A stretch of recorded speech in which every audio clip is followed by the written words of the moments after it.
अब जैसा कि 2024 के पेपर में हमने देखा कि जो एनटीए है वो क्वेश्चन अजर्शन और रीज़न के फॉर्म में भी नहीं कर रहा है अभी। और जो हमारे को 3-4 स्टेटमेंट दे रहे थे वो भी नहीं कर रहे हैं। अब वो डायरेक्ट क्या कह रहे हैं कि कहीं से भी कोई भी एक स्मॉल सा क्वेश्चन पूछ ले रहे हैं, मतलब छोटा सा ही क्वेश्चन पूछ रहे हैं। इसके लिए हमको क्या करना पड़ेगा कि कहानी हो, निबंध हो या उपन्यास हो, तो उसको बहुत ध्यान से और फोकस से पढ़ना ही पड़ेगा। क्योंकि वो कहीं से भी क्वेश्चन कर रहा है तो आपको छोटी छोटी चीज़ों को ध्यान में लाना है और उसको नोट करते हुए चलना है। और आपको शॉर्ट नोट बनाना बहुत ज़्यादा ज़रूरी है, क्योंकि एंड में आपके पास रिवीजन का टाइम भी नहीं बचेगा। तो आपको पहले तो नोट्स बनाने पड़ेंगे और उसके बाद नोट्स के बाद शॉर्ट नोट्स बनाने ही पड़ेंगे, उसमें से भी और छोटे छोटे करके, ताकि एंड टाइम पे आप उसको बार बार रिवाइज कर पाओ। और बार बार रिवाइज से आपको क्या हो जाएगा कि आपको वो चीज़ें पूरी तरह से आपके दिमाग में आ जाएंगी और आप क्वेश्चन को सॉल्व कर पाओगे। क्योंकि एग्ज़ाम टाइम में हमारे पास इतना टाइम नहीं रहता है कि हम उसको पढ़ें, 2 मिनट सोचें, हमको डायरेक्ट उसको आंसर करना पड़ता है, ताकि हमारा एक भी आंसर या एक भी क्वेश्चन छूटे नहीं और हम उसके सारे के सारे हमारे क्वेश्चन के आंसर राइट हो सकें। तो हेलो फ्रेंड्स, मैं सान्या आपका स्वागत करती हूँ।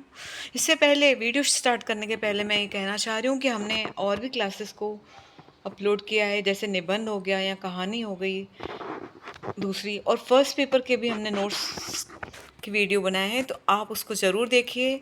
तो हम आगे देखते हैं। अमृतसर आ गया। अमृतसर आ गया भीष्म साहनी द्वारा लिखी गई एक कहानी है।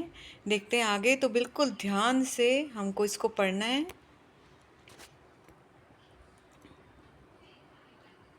तो क्या कह रहे हैं कि गाड़ी के डिब्बे में बहुत मुसाफिर नहीं थे। मेरे सामने वाली सीट पर बैठे सरदार जी से देर से मुझे लाम के किस्से सुनाते रहे थे। जो मेरे सामने वाली सीट पे कौन बैठे थे? सरदार जी बैठे थे। वो लाम के किस्से सुना रहे थे। लाम के दिनों में बर्मा की लड़ाई में भाग ले चुके थे। तो वो बर्मा की लड़ाई में भाग ले चुके थे। कौन सी लड़ाई में? बर्मा की लड़ाई में। और बात बात पर खीखी करते हुए गोरे फौजियों की खिल्ली उड़ाते रहते थे। डिब्बे में 3 पठान व्यापारी भी थे। कौन थे? 3 पठान व्यापारी थे। उनमें से एक हरे रंग की पोशाक पहने वाले ऊपरी वाली बर्थ पर लेटा हुआ था। एक हरे रंग की पोशाक वाला व्यक्ति कहाँ लेटा हुआ था? ऊपरी वाली बर्थ पर लेटा हुआ था। वह आदमी बड़ा हंसमुख था। बड़ी देर से मेरे साथ वाली सीट पर बैठे एक दुबले से बाबू के साथ उसका मजाक चल रहा था। वह दुबला बाबू पेशावर का रहने वाला जान पड़ता था, क्योंकि किसी किसी वक्त वह आपस में पश्तो में बात करते थे।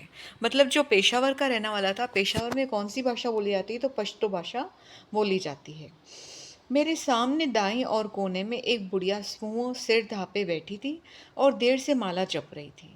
यही कुछ लोग रहे होंगे, संभव है 2 एक और मुसाफिर भी रहे होंगे, पर स्पष्ट मुझे याद नहीं है। तो फर्स्ट पेरा में हमने क्या क्या नोटिस किया कि लाम के किस्से सुना रहे थे और वे लोग जो थे ये बर्मा की लड़ाई में भाग ले चुके थे।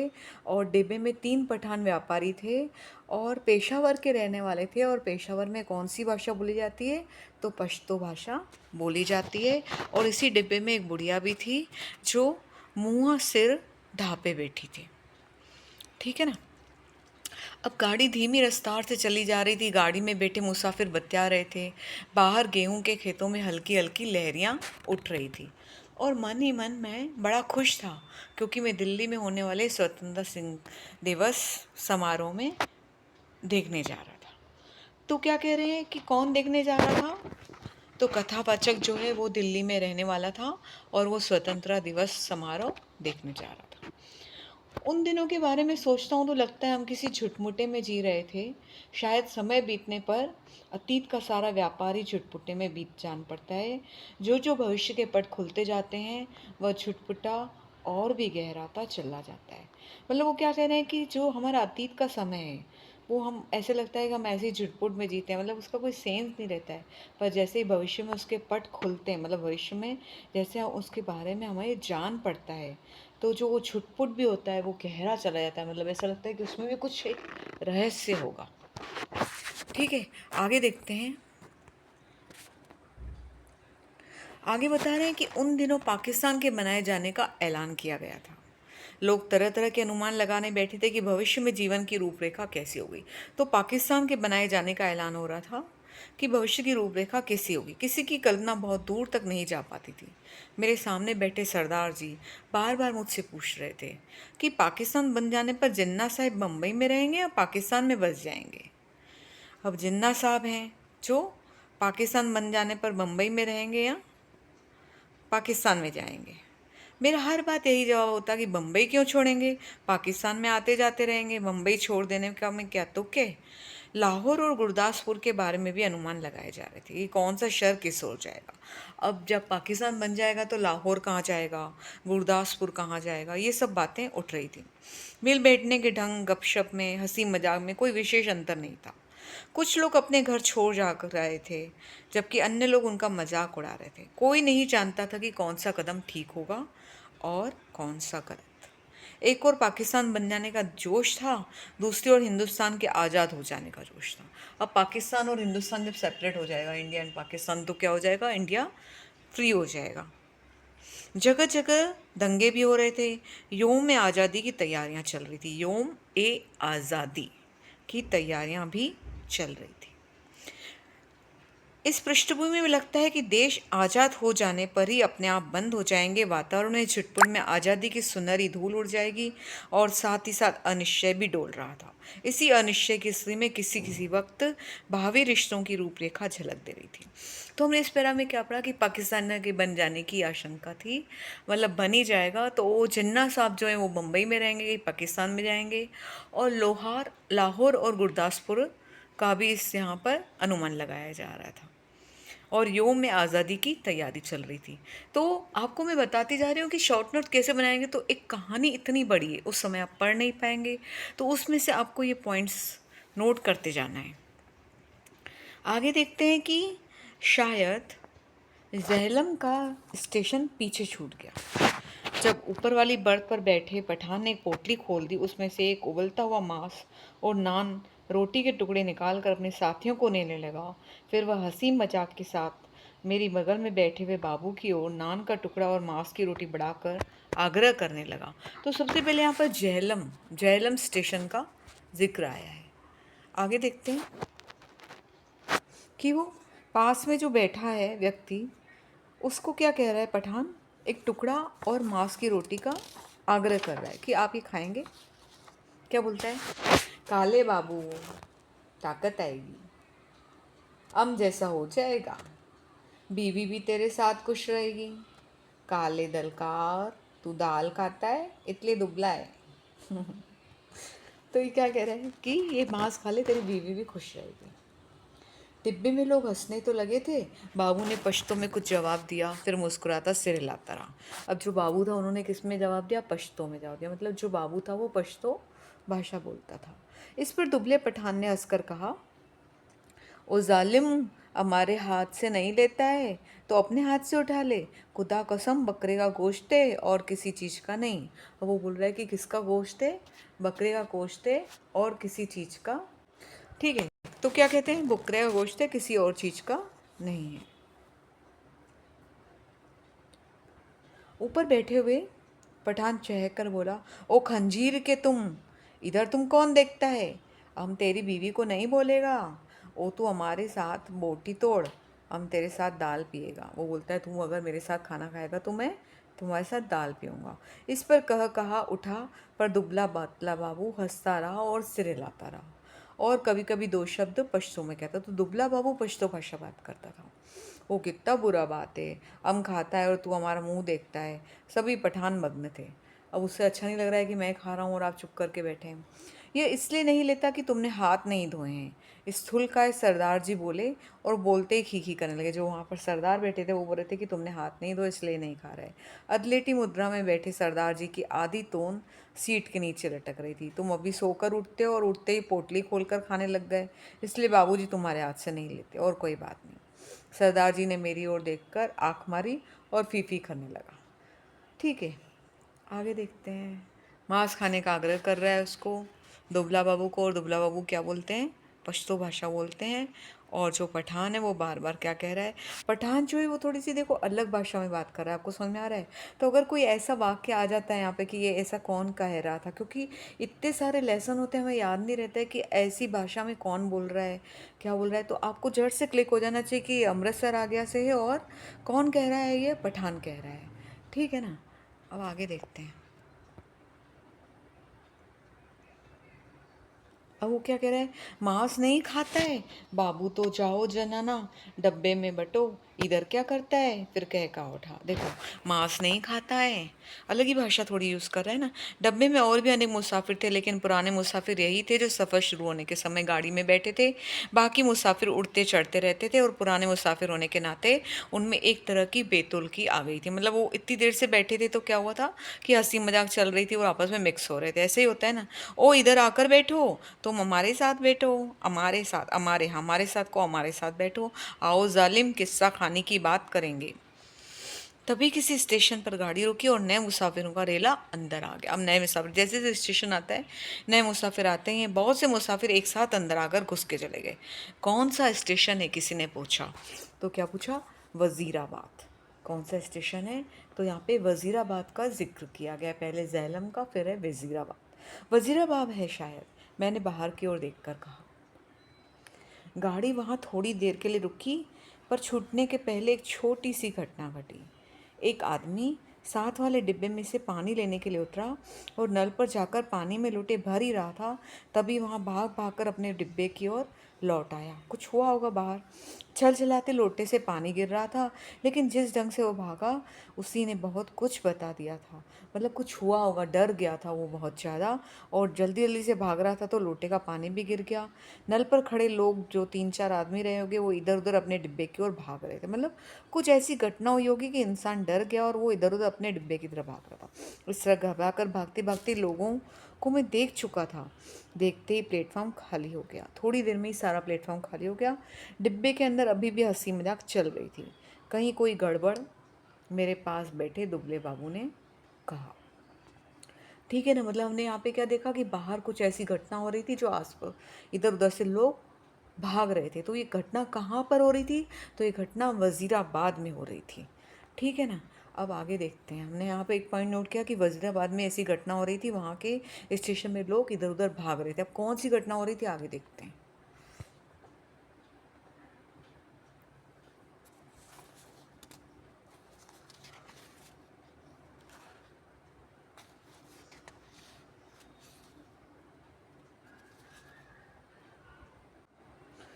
कहीं कुछ था, लेकिन क्या था कोई भी स्पष्ट नहीं जानता था।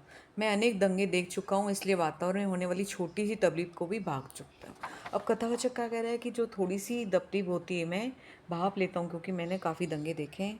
खटाक से बंद होते दरवाजे, घरों की छतों पर खड़े लोग, चुप्पी और सन्नाटा सभी दंगों के चिन्ह थे। सारे के सारे वहाँ के दरवाजे बंद थे, कोई भी दरवाज़ा खुला नहीं था। घर की छतों पर जो खड़े थे लोग, वो चुप्पी और सन्नाटा था। तभी पिछले दरवाजे की ओर से, जो प्लेटफॉर्म की ओर न खुलकर दूसरी ओर खुलता है, हल्का सा शोर हुआ। कोई मुसाफिर अंदर घुसना चाह रहा था। कहाँ घुसा आ रहा है, नहीं है जगह, बोल दिया जगह नहीं है, किसी ने कहा। बंद करो दरवाज़ा, यूं ही मुंह उठाए आ जाते हैं, आवाज़ें आ रही थी।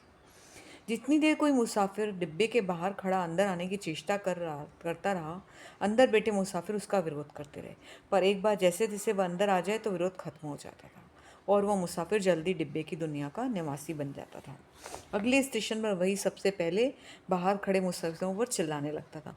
मतलब पहले तो वो अंदर आने के लिए इतनी कोशिश कर रहा है, पर जैसे ही वो अंदर आ जा रहा है तो वो वहाँ का मालिक बन जा रहा है और दूसरे मुसाफिरों को अंदर नहीं आने दे रहा है। अगले डिब्बे में जाओ, गुस्से आते हैं। दरवाजे पर शोर बढ़ता जा रहा था।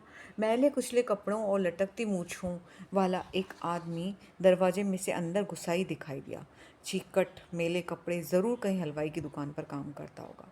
वह लोगों की शिकायतें, आवाज़ों की ओर ध्यान दिए बिना दरवाजे की ओर घूमकर बड़ा सा काले रंग का संदूक अंदर की ओर घसीटने लगा। मतलब वो किसी की भी बात नहीं सुन रहा है, बस मुझे तो अंदर जाना है, मुझे किसी से कोई मतलब नहीं है। तो हमने यहाँ पर क्या देखा इस वाले पैराग्राफ में, कि एक मुसाफिर अंदर की ओर आ रहा है जो काले रंग का संदूक अंदर की ओर लेके आ रहा है, और उसे पूरे मुसाफिरों से कोई भी परेशानी नहीं, वह उनकी आवाज़ को इग्नोर कर रहा है। आगे देखते हैं कि अब आदमी घसीटने लगा।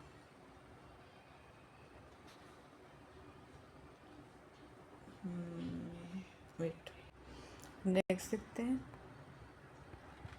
क्या कह रहे हैं।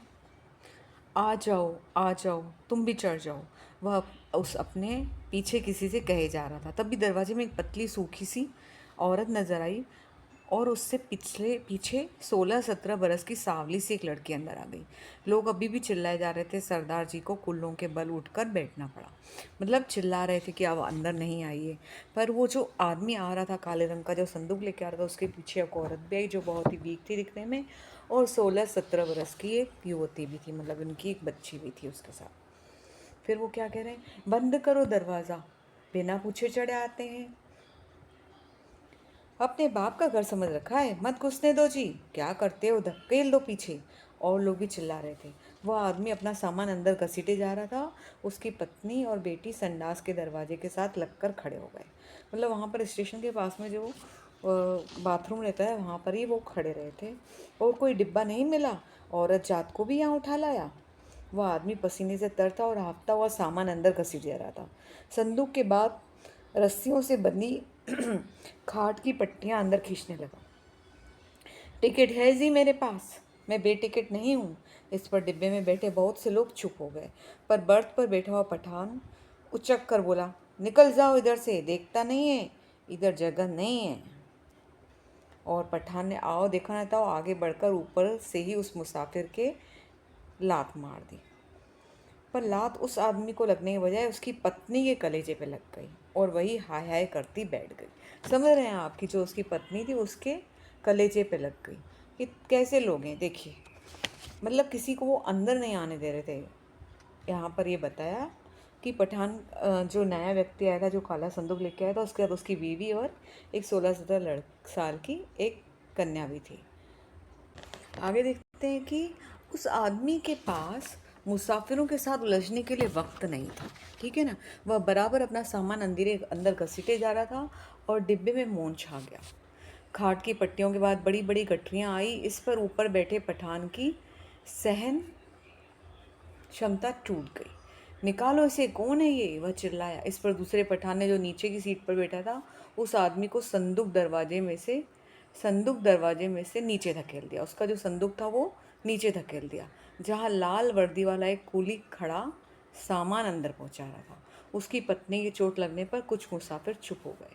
केवल कोने में बैठे बुढ़िया करलाए जा रही थी, ए नेक बंदो बैठने दो, आजा बेटी, मैं तू मेरे पास आजा, जैसे जैसे सफ़र काट लेंगे, छोड़ो बेजालिमो, बैठने दो। अब जो बुढ़िया है वो क्या कह रही है, ए नेक बंदो बैठने दो। कौन कह रही है, बुढ़िया। आजा बेटी तू मेरे पास आ, जैसे जैसे सफ़र काट लेंगे। अभी आधा सामान ही अंदर आ पाया होगा जब सहसा गाड़ी सरकने लगी। छूट गया, सामान छूट गया, वह आदमी बदहवास होकर चिल्लाया। पिताजी, सामान छूट गया। संडास के दरवाजे पे पास खड़ी लड़की सिर से पाँव तक काँप रही थी और चिल्लाए जा रही थी। मतलब वो अपने पिता को कह रही है कि सामान छूट गया, उतरो नीचे उतरो। वो आदमी हड़बड़ाकर चिल्लाया और आगे बढ़कर खाट की पट्टियाँ और गठरियाँ बाहर फेंकते हुए दरवाजे का डंडा पकड़कर नीचे उतर गया। मतलब उसने सारी अपनी जो खाट की पट्टियाँ थी, गठरियाँ सब फेंक दी। उसके पीछे उसकी व्याकुल बेटी और उसकी पत्नी कलेजे को दोनों हाथ से दबाए हाय हाय करती नीचे उतर गई। ठीक है ना, बहुत बुरा किया तुम लोगों ने, बहुत बुरा किया। बुढ़िया ऊंचा बोल रही थी, तुम्हारे दिल में दर्द मर गया है। छोटी सी बच्ची उसके साथ थी, बेरहमों, तुमने बहुत बुरा किया, धक्के देकर उतार दिया। तो इस कहानी में जो ऐसे प्रवचन दे रही हैं तो वो कौन है, एक बूढ़ी महिला है।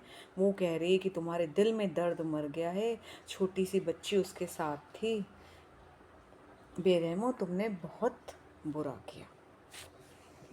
ठीक है ना, बेरहमो, तुमने बहुत बुरा किया। आगे देखते हैं। गाड़ी सूने प्लेटफॉर्म को लांघती आगे बढ़ गई। डिब्बों में व्याकुल सी चुप्पी छा गई। बुढ़िया ने बोलना बंद कर दिया। पठानों का विरोध कर पाने की हिम्मत नहीं थी। तभी मेरी बगल में बैठे दुबले बाबू ने मेरे बाजू पर हाथ रखकर कहा, आग है, देखो आग लगी है। दुबला बाबू ने कहा, ठीक है ना, आग है, देखो आग लगी है। ये छोटा सा कोटेशन पूछ सकते हैं कि आग है, देखो आग लगी है। कौन कह रहा है? दुबला बाबू। किसमें कह रहा है? अमृतसर आगे। गाड़ी प्लेटफॉर्म पर छोड़कर आगे निकल गई और शहर पीछे छूट गया। तभी शहर की ओर से उठते धुएं के बादल और लपलौती आग के छोले नजर आए। दंगा हुआ है, स्टेशन पर भी लोग भाग रहे हैं, कहीं दंगा हुआ है, दंगा हुआ है, दंगा हुआ है। अमृतसर में बोला गया है दंगा हुआ है, स्टेशन पर भी लोग भाग रहे हैं। शहर में आग लगी थी, वहाँ डिब्बे पर मुसाफिरों को पता लग गई और वे लपक लपक कर खिड़कियों में से आग का दृश्य देखने लगे। जब गाड़ी शहर छोड़कर आगे बढ़ गई तब डिब्बों में सन्नाटा छा गया। मैंने घूमकर डिब्बों के अंदर देखा। दुबले बाबू का चेहरा पीला पड़ गया था, माथे पर पसीने की परत थी, किसी मुर्दे के हाथ माथे की तरह चमक रही थी। मुझे लगा जैसे अपनी अपनी जगह सभी मुसाफिरों ने अपने आसपास बैठे लोगों का जायजा ले लिया। सरदार जी उठकर मेरी और सीट पर आ बैठे। नीचे वाली सीट पर बैठा पठान उठा और अपने 2 साथी पठानों के बाद ऊपर वाली सीट पर चढ़ गया। शायद रेलगाड़ी के अन्य डिब्बे भी में भी चल रहे थे यही क्रिया, मतलब सब लोग इधर उधर हो रहे थे। डिब्बों में तनाव आ गया था, लोगों ने बत्तियाँ बंद कर दिया था। तीनों के तीनों पठान ऊपरी वाली बर्थ पर एक साथ ऊपर बैठ गए। मतलब जैसे कोई अगर घटना होती भी है, दंगा होती भी है, तो हम ऊपर वाली सीट पे बैठे हैं तो थोड़ा रिस्क कम है। रिस्क है बट थोड़ा कम है, ठीक है ना। हाँ, आगे देखते हैं।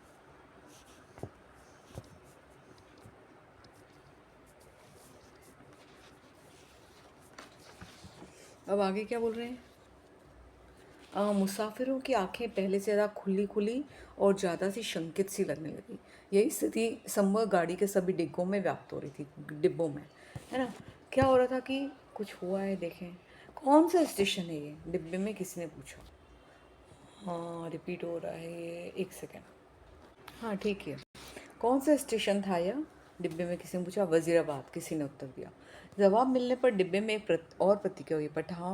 पठानों के मन का तनाव फौरन ढीला पड़ गया, जबकि हिंदू सिख मुसाफिरों की चुप्पी और ज़्यादा गहरी हो गई। एक पठान ने अपनी वास्कट की जेब में से नस्वार की डिब्बी निकाली और नाक में नस्वार चढ़ाने लगा। अन्य पठान भी अपनी अपनी डिब्बियाँ निकालकर नस्वार चढ़ाने लगे। बुढ़िया बराबर माला चपे आ रही थी, किसी किसी वक्त उसे बुदबुदाते हुए नजर आ रहे थे। लगता था उसमें से कोई खोखली सी आवाज़ निकल रही थी। अगले स्टेशन पर जब गाड़ी रुकी तो सन्नाटा था, कोई परिंदा तक नहीं फड़क रहा था। एक भिश्ती पीठ पर पानी की मशकल लादे प्लेटफॉर्म लांग रहा था और मुसाफिरों को पानी पिला रहा था। भिश्ती क्या कर रहा था? पानी पिला रहा था। ठीक है, हमने ऊपर क्या देखा कि एक वास्कट की जेब में से नस्वार की डिब्बियाँ निकाल रही थी, है ना। एक भिश्ती क्या कर रहा था? सबको पानी पिला रहा था। लो पियो पानी। औरतों के डिब्बों में से औरतें और बच्चों ने एक साथ हाथ बाहर निकाल दिए। बहुत मारकाट हुई, बहुत लोग मारे गए। लगता था वह इस मारकाट में अकेला पुण्य कमाने चला आया था। मतलब एक ही व्यक्ति ऐसा है जो पुण्य कमाने आ रहा है, सबको पानी पिला रहा है। गाड़ी सरकी तो सहसा खिड़कियों के पल्ले चढ़ाए जाने लगे। ठीक है, जल्दी जल्दी खिड़कियों के दरवाजे बन रहे। दूर तक पहियों की गड़गड़ाहट के साथ खिड़कियों के पल्ले,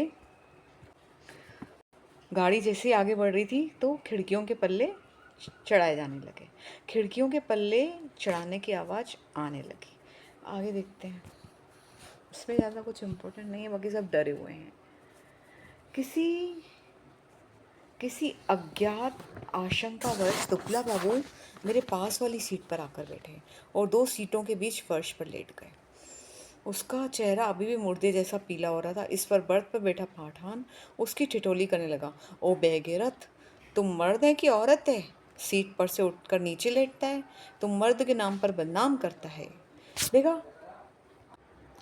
कि किसी अज्ञात वश का, मतलब कौन उसको क्या कह रहा है कि ए तू मर्द है कि औरत है?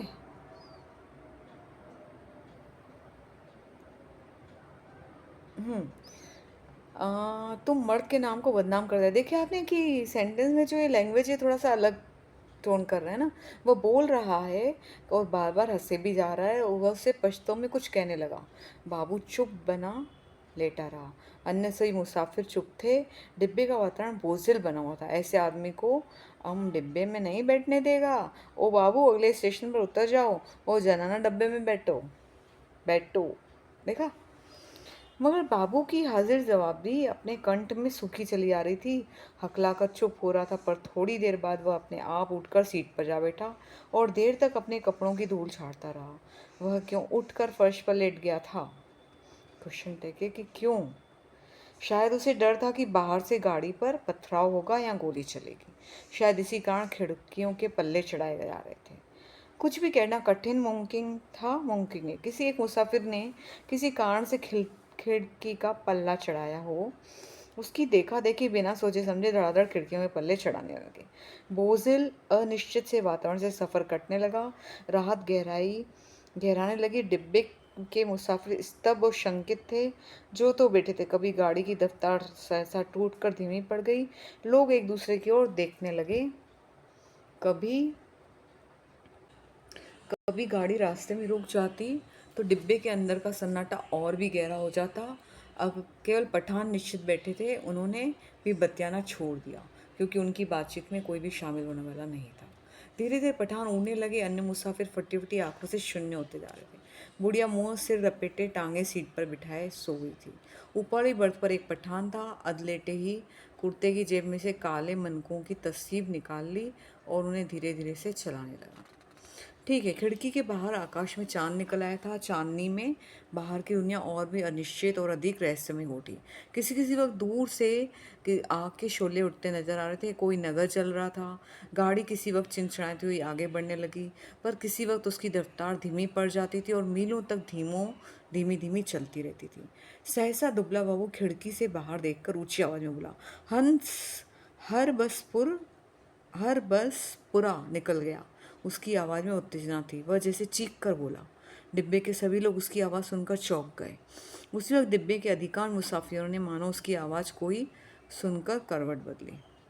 ओ बाबू, चिल्लाता क्यों है? तहसीब वाला पठान चौंक कर बोला। इधर उतरेगा तुम, जंजीर खींचूं? और खी करके हंस गया। जाहिर है वह हरबंसपुरा की स्थिति से और उसके नाम से अनभिज्ञ था। बाबू ने कोई उत्तर नहीं दिया, केवल सिर हिला दिया और एक हाथ पठान की ओर देखकर फिर खिड़की की ओर बाहर झाँकने लगा। डब्बे में फिर मौन छा गया। तभी इंजन ने सीटी दी और उसकी एकरस रफ्तार टूट गई। थोड़ी देर बाद खड़ाक सा शब्द भी हुआ। शायद गाड़ी ने लाइन बदल ली। बाबू ने झोंक कर उस दिशा में देखा जिस ओर गाड़ी बढ़ी जा रही थी। शहर आ गया। वह फिर ऊंची आवाज़ में चिल्लाया, अमृतसर आ गया। फिर उसने फिर से कहा, उछल कर खड़ा हो गया। ऊपर वाली बैठे पर पठान को संबोधित करके चिल्लाया, ओबे पठान के बच्चे, नीचे उतर जा तेरी माँ की, नीचे उतर जा तेरी, उस पठान बनाने वाले की। बाबू चिल्लाने लगा और चीख चीख कर गालियाँ बनने लगा। तस तस तस सॉरी हाँ।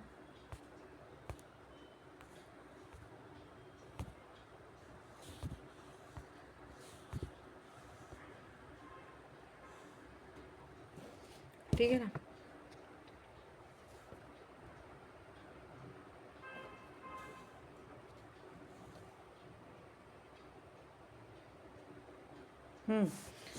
फिर बाबू चिल्लाने लगा, चीख चीख कर गालियाँ बकने लगा और देखकर बोला, ओ क्या है बाबू, हमको कुचल बोला? कुछ बोला? बाबू को उत्तेजित करने मुसाफिर भी उठ गए। नीचे उतर तेरी माँ, तेरी में हिंदू औरत को लात मारता है, हरामजादे, तेरी उस ओ, ओ बाबू, बक बकर नहीं करो। ओ खंजीर के तुख्म, गाली मत बको, हमने बोल दिया, अब तुम्हारा जबान खींच लेगा। गाली देता है माँ। बाबू चिल्लाया और उछलकर सीट पर बैठ गया। वह फिर से पांव तक कांप रहा था। बस बस, सरदार जी बोले, ये लड़ने की जगह नहीं है। थोड़ी देर का सफ़र बाकी है, आराम से बैठो। अब आगे देखते हैं कि वहाँ लड़ने की जगह नहीं, थोड़ी देर बाद सफ़र बाकी है, आराम से बैठो। आगे देखते हैं। आगे क्या कहते हैं, तेरी में लात ना तोड़ दूँ तो कहना।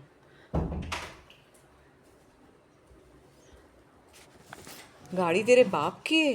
बाबू चिल्लाया। ओ, हमने क्या बोला? सभी लोग उसको निकालता था, हमने भी निकाला।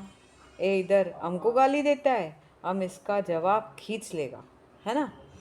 बुढ़िया बीच में फिर बोल रही, ए जीर्ण जानियो, आराम नाल बैठो, ए रब दिए बंदो कुछ होश करो। ठीक है ना? ए जी जानियो, आराम नाल बैठो, ए रब दिए बंदो कुछ होश करो। फिर वो क्या कह रहा है कि उसके उसके होठ किसी प्रेत की तरह फड़फड़ाए जा रहे थे। उसमें से क्षीण सी फुसफुसाहट सुनाई दे रही थी। बाबू चिल्लाए जा रहा था, अपने घर में शेर बनता है? अब बोल, तेरी मैं उस पठान जा बनाने वाले की। तभी गाड़ी अमृतसर के प्लेटफॉर्म पर रुकी। प्लेटफॉर्म लोगों से खचाखच भरा था। प्लेटफॉर्म पर खड़े लोग झांक झांक कर डिब्बों के अंदर झांकने लगे। बार बार लोग एक ही सवाल पूछ रहे थे, पीछे क्या हुआ था? कहाँ कोई दंगा हुआ था क्या? दंगा। खचाखच भरे प्लेटफॉर्म पर शायद इसी बात की चर्चा चल रही थी कि पीछे क्या हुआ। प्लेटफॉर्म पर खड़े दो तीन खोमचे वाले मुसाफिर टूट पड़ रहे थे। सभी को सहसा भूख और प्यास परेशान कर रही थी। इसी दौरान तीन चार पठान हमारे डिब्बे के बाहर प्रकट हो गए और खिड़की में से झांक झांक कर अंदर देखने लगे। अपने पठान साथियों पर नजर पड़ते हुए पश्तों में कुछ बोलने लगे। मैंने घूमकर देखा, बाबू डिब्बे में नहीं था। न जाने कब डिब्बे में से निकल गया। मेरा माथा ठिनका। गुस्से में वह पागल हुआ जा रहा था कि न जाने क्या कर बैठे। पर इस बीच डिब्बों में तीन पठान अपनी अपनी गठरी उतारकर बाहर निकल गए और अपने पठान साथियों के साथ गाड़ी के अगले डिब्बे की ओर बढ़ गए। जो विभाजन पहले प्रत्येक डिब्बे के भीतर होता रहा था, अब सारी गाड़ी के स्तर पर होने लगा था। ठीक है ना? आगे देखते हैं। आगे फिर क्या कह रहे हैं कि जो खोमचे वाले थे वे भी इर्द गिर्द भीड़ छाटने लगी। खोमचे वालों की अपने अपने डिब्बों में लौटने लगे। तभी सहसा एक और मुझे वह बाबू आता दिखाई दिया। उसका चेहरा अभी भी बहुत पीला था और माथे पर बालों की लट झूल रही थी। नज़दीक पहुंचा तो मैंने देखा उसने अपने दाएं हाथ में लोहे की एक छड़ उड़ा के रखी है और उसे कहाँ मिल गई थी। डिब्बे में घूमते समय उसने छड़ को अपनी पीठ के पीछे कर दिया और मेरे साथ वाली सीट पर बैठने से पहले उसने हौले से छड़ को सीट के नीचे सरका दिया। सीट पर बैठती उसकी आंखें पठान को देख पाने के लिए उमड़ पड़ी ऊपर को उठी, पर डिब्बे में पठानों को न पाकर वह हड़बड़ाकर चारों ओर देखने लगा। निकल गए हरामी माद, सबके सब निकल गए। फिर वह सिर पर आकर उठा, चिल्लाकर बोला, तुमने उन्हें जाने क्यों दिया? तुम सब नामर्द हो, बुज़दिल हो। पर गाड़ी में भीड़ बहुत थी, बहुत से नए मुसाफिर आ गए थे। किसी ने उसकी ओर विशेष ध्यान नहीं दिया। गाड़ी सरकराने आगे लगी। फिर मेरी वाली सीट पर आ बैठा और उत्तेजित बराबर बड़बड़ाया जा रहा था। धीरे धीरे चकते गाड़ी आगे बढ़ने लगी। डिब्बे में पुराने मुसाफिर भर भरपूर पुड़ियाँ खा रहे थे और पानी पी रहे थे। गाड़ी उस इलाके में आके पड़ने लगी जहाँ उनके ज्ञान माल को खतरा नहीं था। आगे देखते हैं।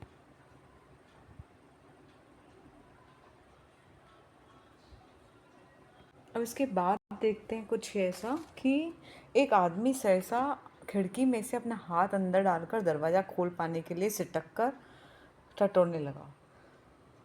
नहीं ये जगह, बोल दिया ना, उतर जाओ गाड़ी से, बाबू चिल्लाया और उसी क्षण लपक कर दरवाज़ा खोल दिया। या अल्लाह, उस आदमी ने अस्फुट से शब्द सुनाई दिए दरवाज़ा खुलने पर, जैसे उसने इत्मीनान की सांस ली। उसी वक्त मैंने बाबू के हाथ में छड़ चमकते देखा। एक ही भरपूर वार से बाबू ने उस मुसाफिर के सिर पर वार कर दिया। मैं देखते ही डर गया, मेरी टांगें लरच गई। मुझे लगा जैसे छड़ के वार का उस आदमी पर कोई असर ही नहीं हुआ। उसके दोनों हाथ अभी भी जोर जोर से डंडे को पकड़े हुए थे। कंधे पर से लटकती कटरी खिसक कर उसकी कोहनी पर आ गई। तभी सहसा उसके चेहरे पर लहू की दो तीन धारें एक साथ फूट पड़ी। मुझे उसके खुले होठ और चमकते दांत नजर आए। वह दो एक बार अल्लाह अल्लाह बुदबुदाए, फिर उसके पैर लड़खड़ा गए। उसकी आंखों ने बाबू की ओर देखा। अधमुठी सी आंखें धीरे धीरे सिकुड़ती जा रही थी, मानो उसे पहचानने की कोशिश कर रही हो कि वह कौन है। उसने किसी अदावत का बदला ले रहा था। इस बीच अंधेरा कुछ और छन गया। उसके होठ फिर से फड़फड़ाए। उसमें सफ़ेद दांत छलक रहे थे। मुझे लगा जैसे वो मुस्कुराए, पर वास्तव में केवल शय के कारण ही होठों में बल पड़ने लगे। नीचे पटरी के साथ भागती हुई औरत बड़बड़ाकर उसे और कोसे जा रही थी और उसे अभी भी मालूम नहीं हो पाया था कि क्या हुआ। वह अभी भी शायद यह समझ रही थी गठरी के कारण उसका पति गाड़ी पर से ठीक से नहीं चढ़ रहा है, पर उसका पैर जम नहीं पा रहा था। वह गाड़ी के साथ साथ भागती हुई अपनी दो गठरियों के बावजूद अपने पति के पैर पकड़ पकड़ कर सीढ़ी पर टिकाने की कोशिश कर रही थी। तभी सहसा डंडरे में उस आदमी के, यहाँ पे एक दो पेज जो हैं वो मिस्टेक हो गई, इसलिए मैं आपको पढ़ के ही सिर्फ सुना रही हूँ कि जो औरत थी उसे ऐसे लग रहा था कि मेरा पति अभी भी जीवित है। तो क्या कह रही थी, आदमी के सभी सहसा डंडरे में उस आदमी के दोनों हाथ छूट गए। वह कटे पेड़ की भांति नीचे आ गिरा। उसके गिरते ही औरत ने भागना बंद कर दिया, मानो दोनों का सफ़र एक साथ ही खत्म हो गया। अब उस औरत को समझ में आ गया कि उसका पति गिर गया है, मतलब उसको चोट लगी है या कुछ हुआ है। बाबू अभी भी मेरे निकट डिब्बे में खुले दरवाजे में बुत का बुत बना हुआ था। लोहे की छड़ अभी भी उसके हाथ में थी। मुझे लगा जैसे वह छड़ को फेंक देना चाहता है, लेकिन उसे फेंक नहीं पा रहा है। उसका हाथ जैसे उठ ही नहीं रहा था। मेरी सांस अभी भी फूली हुई थी और डिब्बे के अंधेरे कोने में खिड़की के साथ सटकर बैठा उसकी ओर देखा जा रहा था। फिर वह आदमी खड़े खड़े हिला। किसी अज्ञात प्रेरणावश वह एकदम से आगे बढ़ा और दरवाजे में से बाहर पीछे की ओर देखने लगा। गाड़ी आगे निकलती जा रही थी। पटरी के किनारे अंधियारा पुंज सा नजर आ रहा था। बाबू का शरीर हरकत में आ गया। एक झटके में उसने शर्ट को डिब्बे के बाहर फेंक दिया, घूम कर डिब्बे के अंदर दाएं बाएं देखने लगा। सभी मुसाफिर सोए पड़े थे, मेरी और उसकी नज़र नहीं उठी। थोड़ी देर में वह खड़ा डोलता रहा, फिर उसने घूमकर दरवाज़ा बंद कर दिया। उसने ध्यान से अपने कपड़े की ओर देखा और अपने दोनों हाथों की ओर देखा, फिर एक एक करके अपने दोनों हाथों को नाक के पास ले जाकर सूंघा। फिर मानो वो जानना चाहता था कि उसके हाथों में खून की बूंद तो नहीं आ रही है वो। फिर वह दबे पांव चलता हुआ आया और मेरी बगल वाली सीट पर बैठ गया। धीरे धीरे छिटपटाना लगा और दिन खुलने लगा। साफ सुथरी सी रोशनी चारों ओर आ गई। किसी ने जंजीर खींचकर गाड़ी को खड़ा नहीं किया। छड़ खाकर गिरी उसकी देह मीलों पीछे छूट गई थी। सामने गेहूं के खेतों में फिर हल्की हल्की लहरियां उठने लगी। सरदार जी बदन खुचालते रहे। मेरी बगल में बैठा बाबू दोनों हाथ सिर के पीछे सामने की ओर देखे जा रहा था। अब सरदार बतियाने लगा, बड़े जीवट वाले हो बाबू, दुबले पतले हो पर बड़े गुर्दे वाले हो, बड़ी हिम्मत दिखाइए। तुमसे डर कर ही वे पठान डिब्बे में से निकले थे। यहाँ बने रहते तो एक न एक की खोपड़ी तुम जरूर दुरुस्त करते। ओ सरदार जी हंसने लगे। बाबू जवाब में मुस्कुराया, एक विभत्स सी मुस्कान, और देर तक सरदार जी के चेहरे की ओर देखता रहा। तो आपको ये कैसा लगा lesson? Please subscribe and share and comment.